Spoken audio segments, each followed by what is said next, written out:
Okay, so we start with small connection to present moment meditation, then explore some dhamma. So just try to find straight meditation posture. Also where your body can be relaxed without any tension.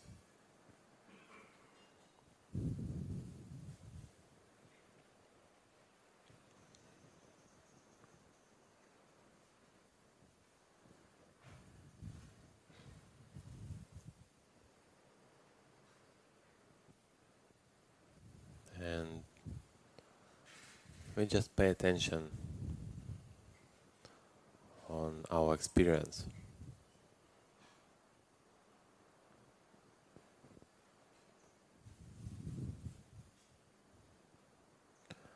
What is a more predominant or more bright feeling I have?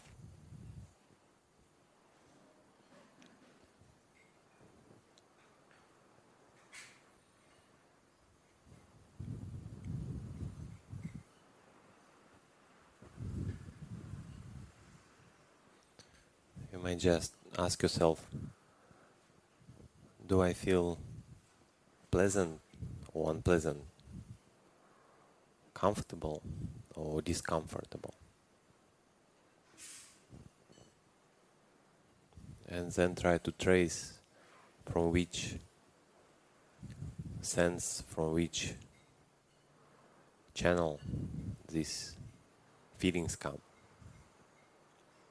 Do I feel pleasant because of some bodily sensations? Or do I feel unpleasant because of some sounds?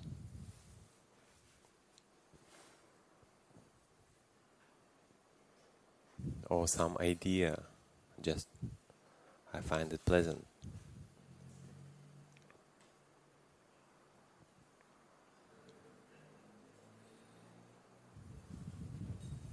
Just try to distinguish between this simple felt experience, pleasantness or unpleasantness, or maybe neutral, neither this or that.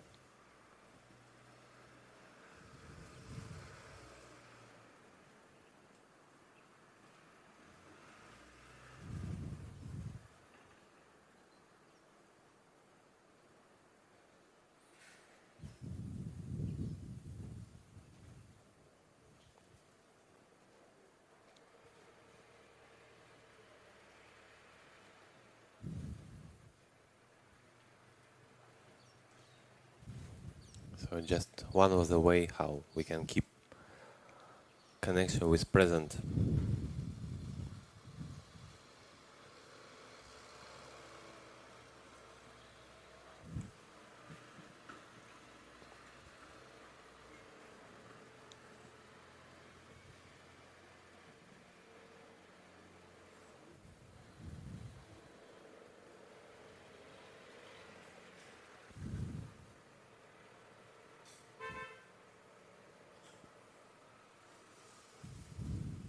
Also, it can help us to prevent any reaction. We just stay with tone of experience. We not react, we not comment.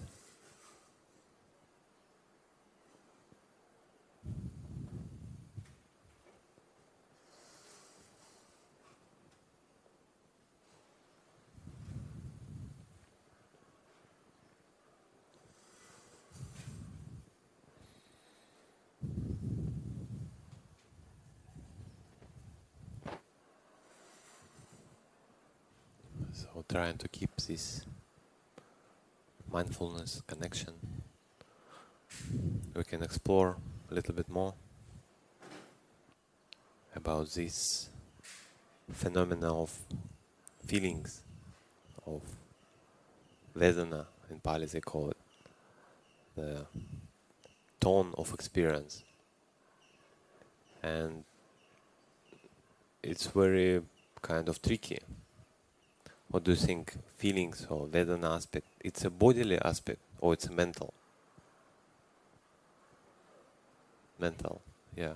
So just English word feelings can be a little bit misleading. Yeah, because we call I feel sensations. Yeah, like the word feelings can refer just to bodily sensations.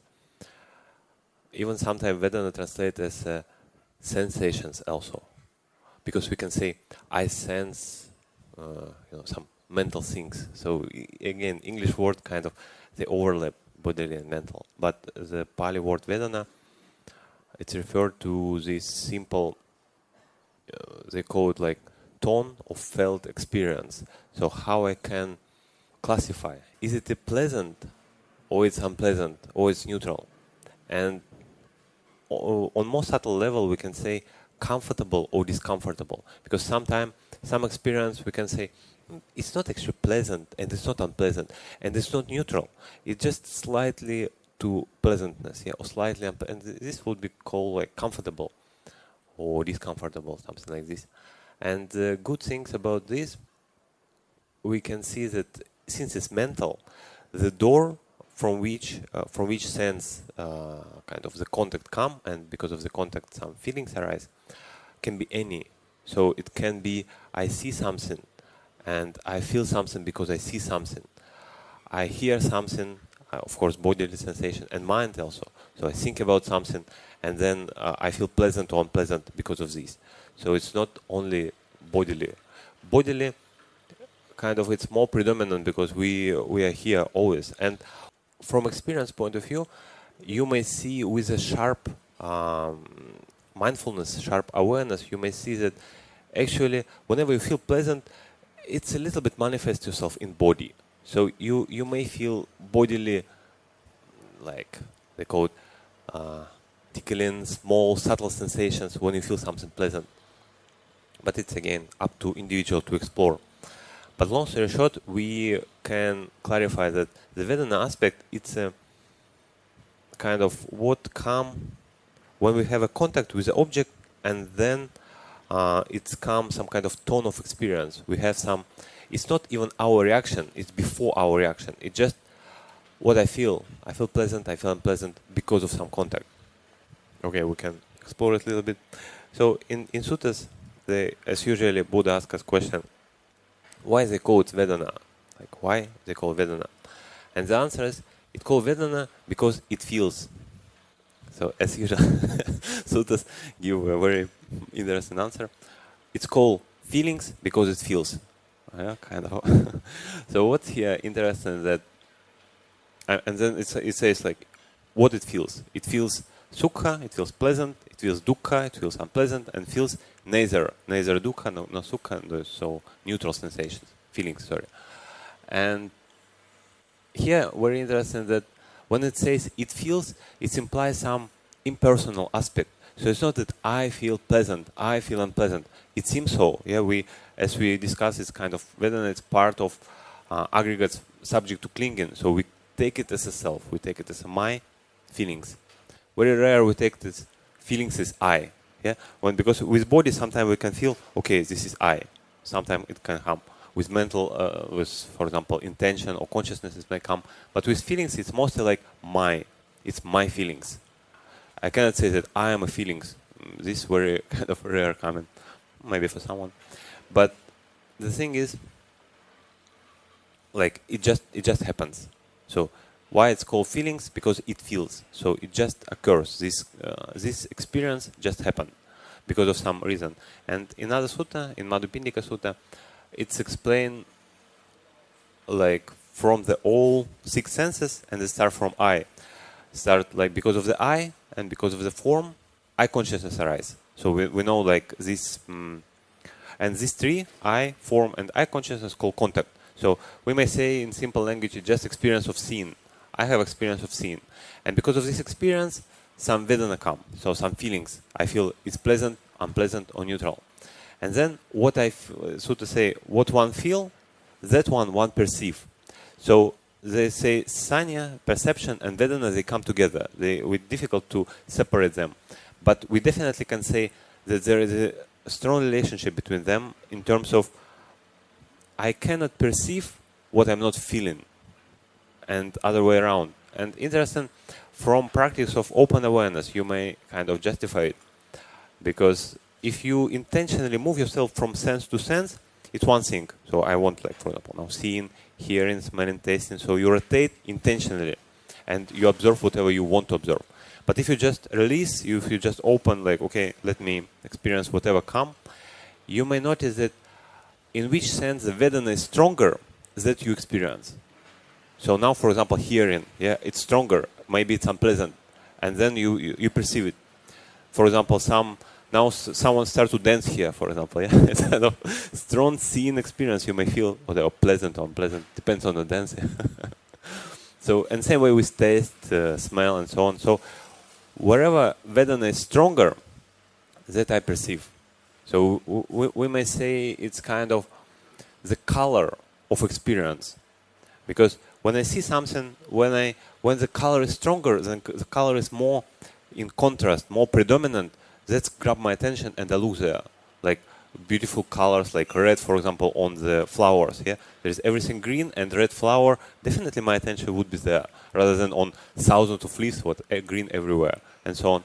And other way around, if everyone would be red and one green, it's catch our attention. So, and then says, whatever one perceive, that one think. So what idea, what perception come to my mind, that's why I kind of think. And then what I think, that I multiply, proliferate. But it's just another story. So we can see that where Vedana, where felt experience come in this kind of detailed explanation of experience. And it's not only seeing, of course, it's hearing, smelling, tasting, and mind as well. So first come contact with any experience, with any channel, we can say. Then come feelings, and then like perception, and then thoughts, and so on. So that's why they say that someone say that the chain of paticca samuppada, of dependent origination, can be broken in this, like between feelings, and after feelings will come craving, so some kind of reaction.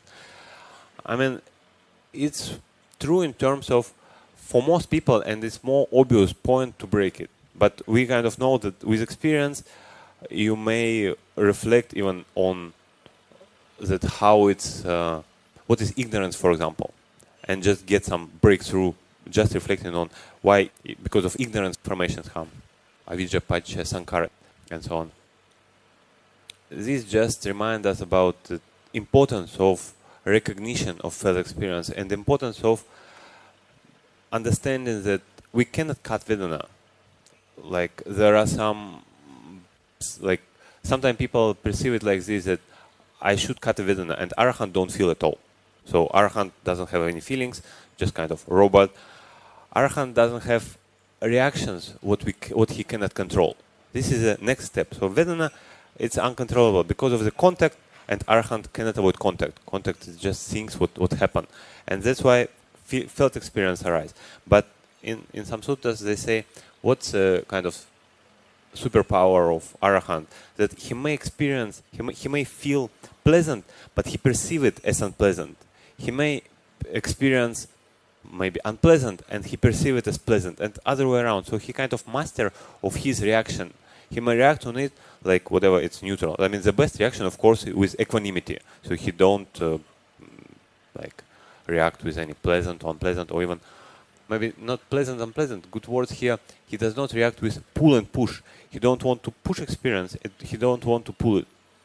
But he may, as you know from suttas, he may enjoy good food. So he may come to teams and like collect and say, oh, sadhu, sadhu, very good food. But he would not crave for tomorrow, or can I tomorrow also come to teams? So he would just kind of be present and without any craving for next. So I wish all of you to understand Vedana, to understand how this felt experience affect our life. Like, and sometimes you may feel, oh, I feel pleasant. Just ask yourself, why? Where it's come from? It's come from, maybe I heard something. It's come from, maybe I think about something. And this kind of thinking about conditionality may help you break this like habit to identify with experience. Because when I feel, for example, painful, I may think, oh, I'm a depressed person, I always feel painful. So we don't see the relationship, why it's happened. But once we see the relationship, then it's kind of clear why it's happening. It's like nothing to do with me or my. It just things what dependently arise. And I wish all of you be happy ultimately. So